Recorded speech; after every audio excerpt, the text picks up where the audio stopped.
पत्रकार बंधूंना माझा नमस्कार। आज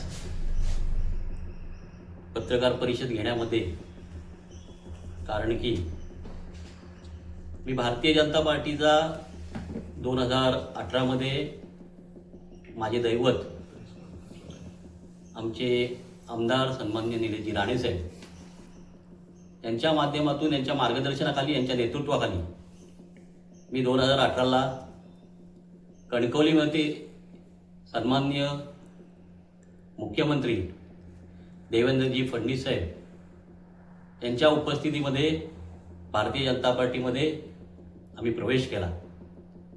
2018 ते 2025 आम्ही भारतीय जनता पार्टीचं प्रामाणिकपणे आम्ही काम करत होतो।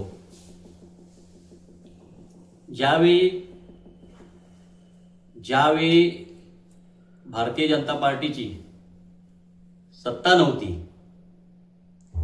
त्यावेळी आम्ही भारतीय जनता पार्टीच्या बरोबर एक दिलाने, एक निष्ठेने पक्ष वाढवण्यासाठी प्रामाणिकपणे आम्ही काम केलं। हे काम करत असताना आम्ही कुठच्याही पक्षाच्या विरोधात आम्ही कधी गेलो नाही। परवाच आपल्या माध्यमातून, आपल्या पेपरच्या माध्यमातून, आपल्या टीव्ही चॅनलमधून, यूट्यूब चॅनलमधून एक बातमी आली। ती बातमी अशी आली की परिमल भोसले, सुरेखा खेराडे, सुधीर पानकर यांचं निलंबन आणि हकालपट्टीची बातमी आली। आम्ही बघून शॉक झालो। आम्हाला पण काही समाजातून, काही भारतीय जनता पार्टीच्या काही पदाधिकाऱ्याकडून, ज्येष्ठ संघांच्या काही पदाधिकाऱ्यांकडून, व्यापाऱ्यांकडून, माझ्या मित्रपरिवाराकडून मला फोन यायला लागले की बाबा ही बातमी काय। तर मी तुम्हाला सांगू इच्छितो की 15 नोव्हेंबर 2025 सायंकाळी 5 वाजता मी तेजग्रॅन्ड हॉटेलला, माझे सर्व पत्रकार बंधू हजर होते। त्या पत्रकार बंधूच्या समोर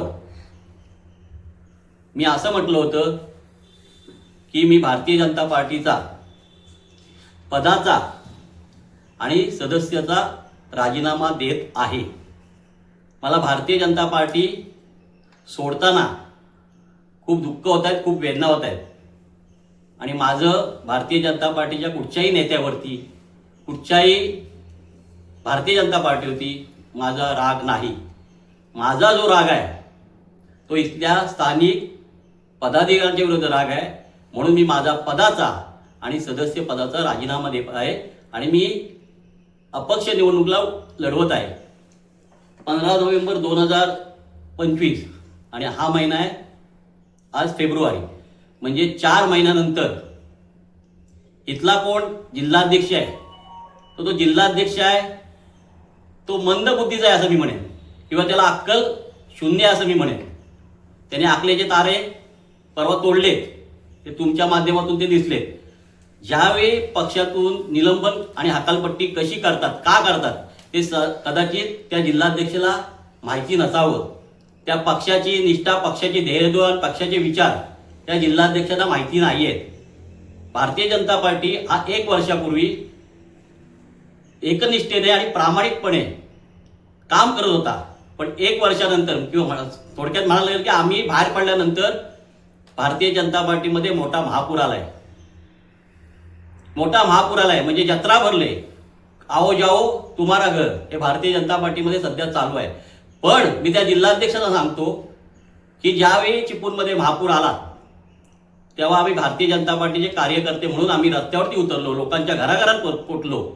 त्यावेळी महाशय जिल्हाध्यक्ष कुठच्या बिळात लपले होते, त्यांनी जाहीर करावं।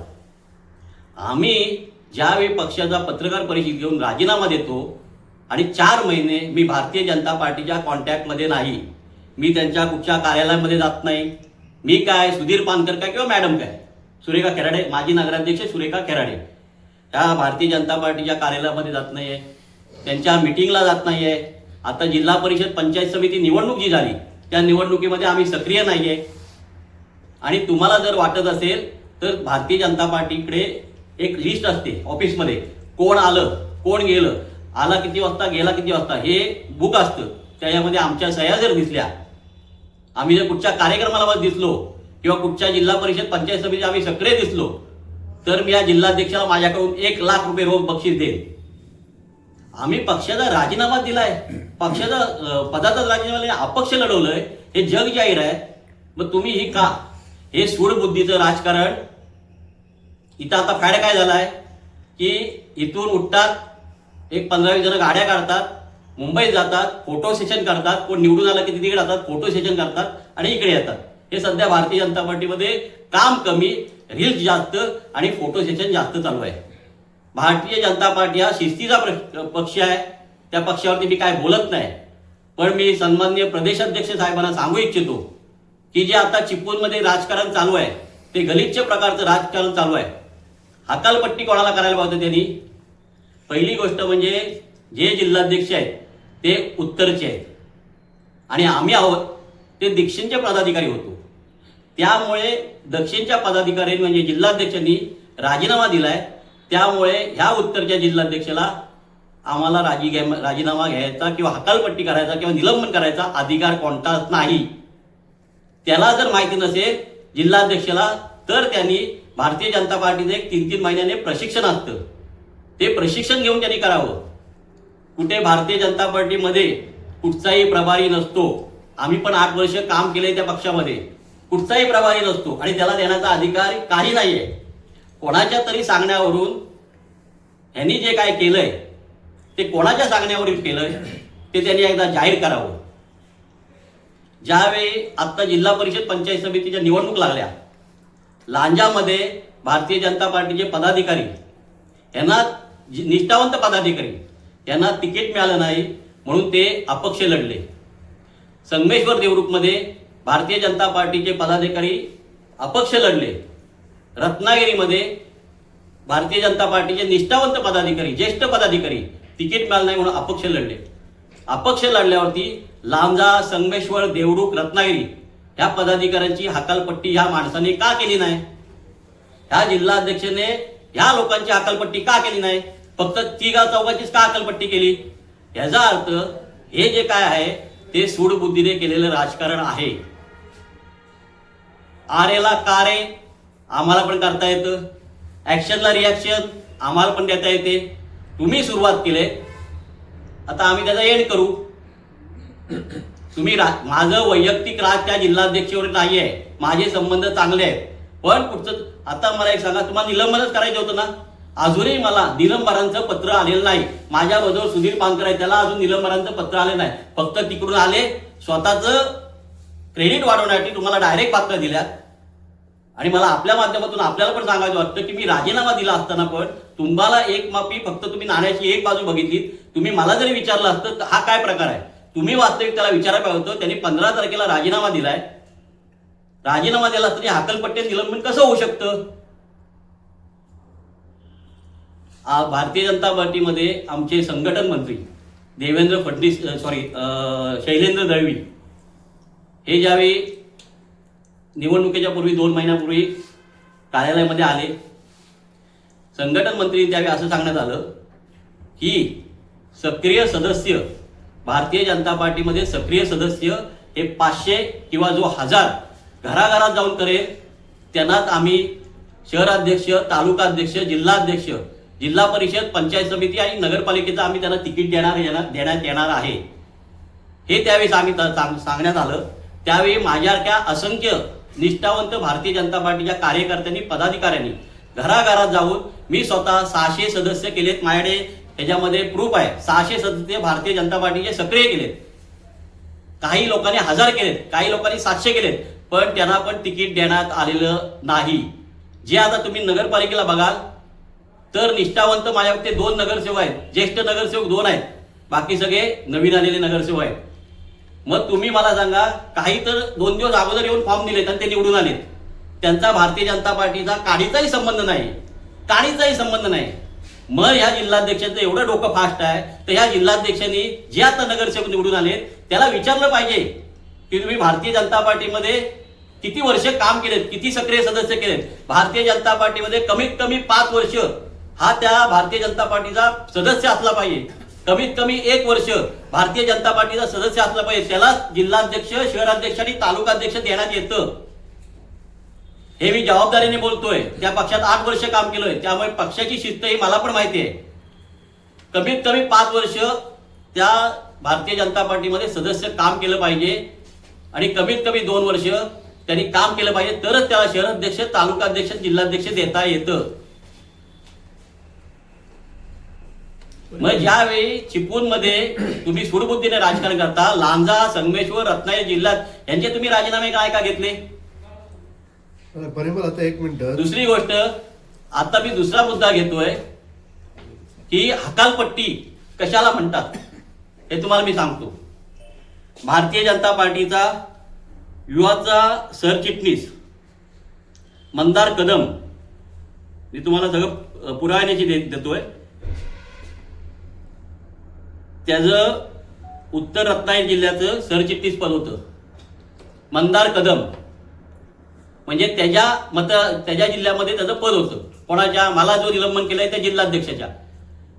त्यावेळी त्या मंदार कदमला पोस्को अंतर्गत गुन्हा लागला. लक्षात घ्या मी काय बोलतोय, तो हा मुद्दा महत्वाचा आहे. भारतीय जनता पार्टीच्या पदाधिकाऱ्याला पोस्को अंतर्गत गुन्हा लागला आणि त्याला आज तो जेलमध्ये आहे, त्याला अटक करण्यात आली. त्यावेळी त्या मंदार कदमला पोलीस स्टेशनला आणि हॉस्पिटलला कोण सोडवायला गेलं होतं? कुठच्या वरिष्ठ नेत्याचा फोन आला होता? ते एकदा जिल्हाध्यक्षांनी तुमच्या समोर, जनतेच्या समोर सांगावं. त्याला 2 दिवसापूर्वी तो जेलमध्ये होता, पण कुठच्या पेपरला बातमी नाही, कुठच्या मीडियावरती बातमी नाही. एवढा मोठा प्रसंग असून सुद्धा पण त्याला वाचवण्यासाठी या भारतीय जनता पार्टीचे कोण कोण पदाधिकारी गेले होते ते एकदा जिल्हाध्यक्षांनी सांगावं. पोस्को अंतर्गत गुन्हा आहे, तुम्हाला माहिती आहे पोस्को म्हणजे काय? पोस्को अंतर्गत गुन्हा आहे. तो मंदार कदम भारतीय जनता पार्टीच्या रावतळेच्या ऑफिसमध्ये कामाला होता. त्याला पगार कोण देत होतं? जे नगरपालिकेचे उमेदवार होते त्यांचे अर्ज भरण्यात हा मंदार कदम होता. हे एवढं सगळं असताना पण तुम्ही त्याची हकालपट्टी अजून का केली नाही? हे हकालपट्टी करणं गरजेचं होतं. म्हणजे भारतीय जनता पार्टीमध्ये असे चालतात का यांना? हा माझा त्याला पहिला सवाल आहे. त्याचं त्यांनी उत्तर द्यावं. तुम्हाला भरपूर जिल्ह्यात भरपूर कामं आहेत, तुम्ही फक्त कापसाळ खेरडीपुरती जिल्हाध्यक्ष हे परवा दिसून आलं. मग मला सांगा, जिल्हाध्यक्ष म्हणतात ना की आम्ही किंग मेकर झालो. मग लांजामध्ये हे स्वतंत्र लढले, त्यांची अवस्था काय झाली? दापोलीमध्ये स्वतंत्र लढले, यांची अवस्था काय झाली? खेडमध्ये स्वतंत्र लढले, यांची अवस्था काय झाली? तुम्ही चिपळूण, रत्नागिरी युती केलीत म्हणून तुमचे हे सगळे निवडून आले. तर स्वतंत्र लढले असते तर सांगतो तुम्हाला, भारतीय जनता पार्टीचा नगरसेवक पण आला नसता आणि भारतीय जनता पार्टीचे पदाधिकारी हे पण निवडून आले असते, जिल्हा परिषद पंचायत समिती सदस्य. हे मी आवर्जून सांगतोय, कारण का भारतीय जनता पार्टीमध्ये सध्या कागदावरती चाललेला पक्ष आहे. फक्त कमळ लावून फिरतात. त्यांची निष्ठा काय ते आम्हाला माहिती आहे. कमळ लावलं म्हणजे आम्ही भारतीय जनता पार्टीचे निष्ठेचे कार्यकर्ते झाले असे काल आलेले म्हणतात. कमळ लावलं म्हणजे भारतीय जनता पार्टीचा पदाधिकारी होत नाही. त्यांनी 5 वर्षामध्ये पक्षासाठी काम करायला पाहिजे. आम्ही रस्त्यावर उतरून आम्ही नेत्यांसाठी आंदोलन केलंय. आमच्या अंगावरती 5 केसेस आहेत. जन आशीर्वाद झाली तेव्हा सन्मान्य खासदार राणे साहेब होते, त्यांच्यावरती जो प्रसंग आला त्यावेळी हे जिल्हाध्यक्ष कुठच्या बियात लपले होते? ज्यावेळी देशाचे पंतप्रधान नरेंद्र मोदी साहेब, मुख्यमंत्री एकनाथ शिंदे साहेब यांच्यावर टीका झाली त्यावेळी आम्ही रस्त्यावर उतरलो, त्यावेळी आम्ही केसेस घेतले. राजकीय केसेस माझ्या अंगावरती 5 आहेत, त्यांच्या अंगावरती किती दाखवावं? आम्ही पक्षासाठी घेतलेत. आणि दुसरी गोष्ट म्हणजे ज्यावेळी आम्ही अपक्ष लढवतोय त्यावेळी असं कळलं, त्यावेळी मॅडमच्या घरात, सन्माननीय नगराध्यक्ष सुरेखाताई खेराडेंच्या घरात 5 ज्येष्ठ पदाधिकारी गेले होते. त्यांना विनवणी केली सुरेखा खेराडेताईंना की आम्हाला आता सध्या चेहरा नाही आहे, तुमच्या रूपात आम्हाला चेहरा पाहिजे. त्यावेळी त्यांनी सांगितलं होतं की आम्ही पक्षाचा राजीनामा दिलेला आहे, आम्ही पक्षापासून राम राहिलेला आहे, त्यामुळे तुम्ही माझ्या घरात आला, चहा कॉफी घ्या, मला पक्षाचं कुठचंही काम करायचं नाही. तसंच माझ्या घरात पण हे पदाधिकारी आले, मी त्यांना हात जोडून सांगितलं की मला पण स्वतंत्र लढायचं आहे, मी निष्ठेने काम केलं, माझं तिकीट का कापलं गेलं? हेच माझं म्हणणं आहे की तुम्ही एकाला न्याय हे सूडबुद्धीने करताय, हे योग्य नाही. जिल्हाध्यक्षांना मी सांगतो की भारतीय जनता पार्टीची ध्येयधोरणं मोठी आहेत, विचार चांगले आहेत, पण तुम्ही पक्षाला फसवून नेत्याला फक्त रिपोर्ट करताय, इथे फोटो काढायचा आणि नेत्यांना पाठवायचा. मी हे काम करतोय, बाकी शून्य आहे, बाकी सगळं शून्य आहे. मी जिल्हाध्यक्षांना 4च काम आपल्या माध्यमातून देतोय, 4च कामं. माझं चिपळूणवरती प्रेम आहे, मी चिपळूणचा नागरिक आहे, मी चिपळूणमधली त्याला 4 कामं देतो. ती 4 कामं जसं मुंबईला जेवढे नगरसेवक, जेवढे जिल्हा परिषद पंचायत समिती सदस्य निवडून आले आणि येथे माझं निलंबनाचं पत्र घेऊन आले आणि लगेच आम्हाला न देता लगेच त्यांनी ह्याला फ्लॅश केलंय पेपरला. तर मला एक असं म्हणणं आहे, आपल्या वतीने त्याला सांगायचं आहे, जिल्हाध्यक्ष तुम्ही खूप हुशार आहात, तुम्ही खूप बुद्धिवान आहात.